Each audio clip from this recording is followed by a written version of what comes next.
What are you guys doing?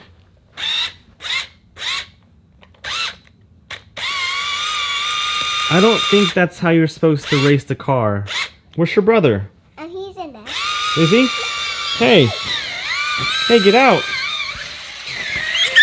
No, get out of here! Hey, I'm gonna go film right now. I gotta go work, so you have to be quiet, okay? Can you do that? Okay. Are you sure?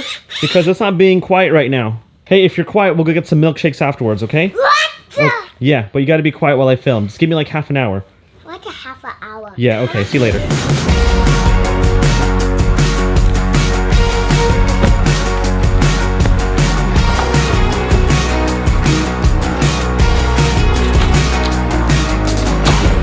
Oh, shout out to Aperture for sending over this cute little gift for my little one. This is so cool. Oh, that is so cute. Oh, I love it. Thanks, Aperture. You guys are awesome. And what do we have here? Sony, what did you send me? All right, let's check this out. Oh, no way. Oh, that is so cute. Future photographer. Oh, that is amazing. Look, it's got a little plush camera, toy, squishy thing. That is awesome. Got a little blankie. We got, ooh, a candle. Very nice. And some champagne for the adults. Very nice. Thank you, Aperture and Sony. That was very, very sweet of you. Yeah, so it's been about 2.5 weeks since I actually made a video, and not gonna lie, feels pretty good. Like, I used to think that I had to make a video every single week to stay relevant and all that stuff, and you do to an extent, but there's nothing wrong with taking breaks because, I don't know, taking breaks just kind of makes you feel refreshed and revitalized, and I'm like really excited to get back to work today. And so here I am, getting back to work. So yeah, in my comeback video, I just wanted to share my experience transitioning from a 9-to-5 job to becoming a full-time YouTuber and all the practical steps that I took to get to where I am. And I asked a question on Twitter about exactly that. And so yeah, I'm gonna do my best to answer those questions because I know there are a lot of you that want to dive into becoming a full-time content creator one day. And so let's answer those questions, shall we? All right, here we go. First question is from Chris. Chris asks, how did you convince your significant other to allow you to go full-time? Ooh, that's a really good question. Was it a case of hitting a specific consistent financial goal that led you to do it? Yes. That's exactly what I did. So I think the decision from transitioning from a full-time 9-to-5 job to becoming a full-time YouTuber is a lot harder than people realize. I mean, the whole notion of becoming a full-time content creator is very romantic, but when it comes down to it, like, it's a very difficult decision to let go of your secure 9-to-5 job, right? Like, you have to worry about your income, you have to worry about health insurance, you gotta worry about your retirement, like all the perks that kind of come with a typical 9-to-5 job. Like, you have to figure out on your own if you want to be a full-time YouTuber. So for me and my wife, she knew that I wanted to do YouTube full-time one day, and we made an agreement where if I start to earn income from YouTube and that income doubles my current income with my 9-to-5 job, then that would be a good indicator that I should transition from my 9-to-5 job to becoming a YouTuber. I know it might seem petty because we're talking about money, but when it comes to finances, especially if you have a partner, it's just security. Like, you are providing security for your partner, you're assuring them, letting them know that we're gonna be okay, we're gonna survive, we're gonna have food on the table, we're gonna have a roof over our heads. And I think for me, that financial goal just kept me accountable so that I was able to utilize my time as best I can. Like, all the early mornings I had to get up, the lunches that I had to work through, and the late nights I had to work on. I had one goal, and that's to double my income with YouTube over my 9-to-5 job. And once I reached that goal about 1.5 years ago, we were both assured that we were gonna be okay as a family. That totally worked for us, and it may work for you. And so yeah, if you're considering becoming a full-time content creator, it's probably a good idea to set some sort of financial goal that you and your partner can agree on. And then once you reach that goal, then have another discussion and make a decision from there. Next question is from Jordan. Jordan asks, what do extra sources of income other than AdSense look like?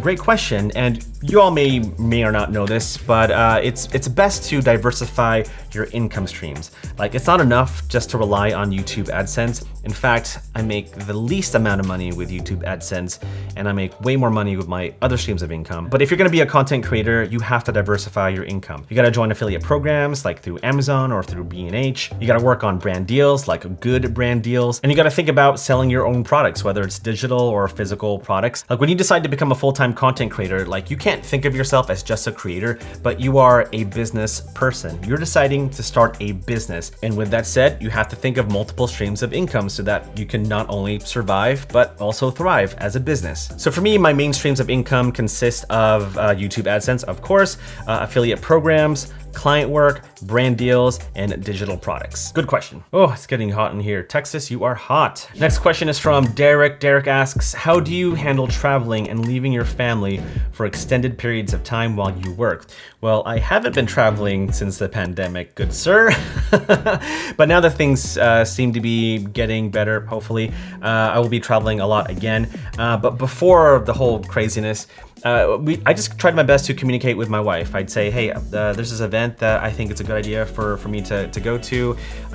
Is this gonna be possible? Is this gonna work? And I think it just comes down to just good communication and over communication. I always find it best to over communicate with my wife when it comes to traveling because you wanna be on the same page. And as long as we're on the same page and we've made a plan together, then it's a lot easier to travel for extended periods of time than having to just wing it and try to figure it out from there, you know? But yeah, over communicate. Next question is, how do you often work after your kids go to bed? And how do you find the balance of spending time with kids, time with your wife after the kids are in bed and working late? Well, I actually don't work late anymore. Like now that I'm doing YouTube full time, I'm able to clock out at 5 o'clock, spend time with my family, and that's it, no work. I still wake up early. Like I love waking up at 4 a.m. because like that's like my thing to get ahead and do some work. So I still wake up early, but 5 o'clock, I clock out, make dinner, some time with my wife and kids, and that's it. And then once all my kids are in bed, my wife and I just binge on Netflix. I'm obsessed with Formula One, by the way. And then last question, both healthcare and taxes. Okay, all right. Well, a few of you have asked about healthcare and taxes, and here is what I do. Let's talk about taxes first. So I always set aside 25% of all my income towards taxes. I just put it off in a savings account, and when it comes time to tax season, I pay my taxes. So 25% goes to taxes.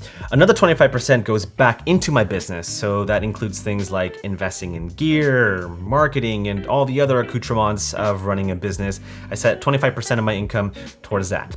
And then finally, the remaining 50% of my income goes to me and my family. That's how I get paid. Now you don't have to do that. Like you can pay yourself a specific salary, whether it's monthly or bi-weekly if you much prefer it that way. But for me, this whole setup just works better for me because I know that whenever I bring in the checks, 24% goes to taxes, 25% goes back to the business, and then 50% goes to me and my family, and it just works for me. Oh, and I also use QuickBooks to help me manage my cash flow.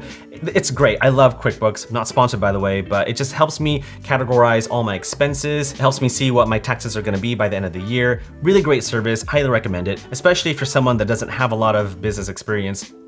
It's just a super easy way just to keep track of all your finances. And so yeah, you want to manage your finances right when you're running a business. Now, when it comes to healthcare, oh boy, let's just say that US healthcare is unnecessarily complicated and expensive. You don't have to worry about healthcare insurance when you have an employer, like they kind of take care of it for you. But when you have your own business, you have to provide health insurance for you, and in this case, for me and my family. And so you can go through the obvious route. This is not healthcare insurance advice, by the way, but you can go to healthcare.org and try to figure out which plan is right for you, figure out which plan has the best premium and deductibles that you're comfortable with. And believe me, there's a lot of them. There's so many to choose from. But because at the time of us trying to decide which healthcare insurance was right for us, they were all really expensive and we just didn't know which one to go with. And so we decided to opt out from the traditional healthcare insurance plans, and we actually went through the sharing route. Healthcare sharing plans are kind of similar to traditional healthcare plans. Like health insurance plans, you have to pay a monthly contribution, so consider that as a premium. But we chose this route because it was the cheapest. We're mostly healthy and we kind of rarely see doctors anyway. But all that changed when we got pregnant.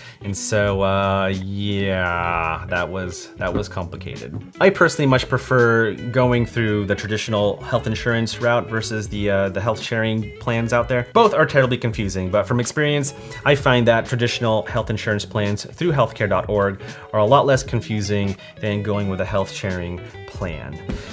And that's all I'm gonna say about that. Now, if you're from Canada or from England or any other country that has universal healthcare, you don't have to worry about that at all. You are very lucky. Not for us though.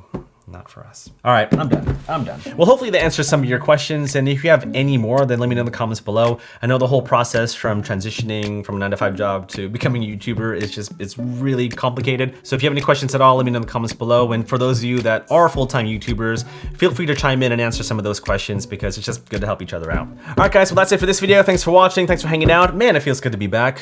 Yeah, it feels good to be back. I've been filming this Q&A for about an hour and a half. That's just so rusty, but it is good to be back. All right, guys, I'm out. See ya.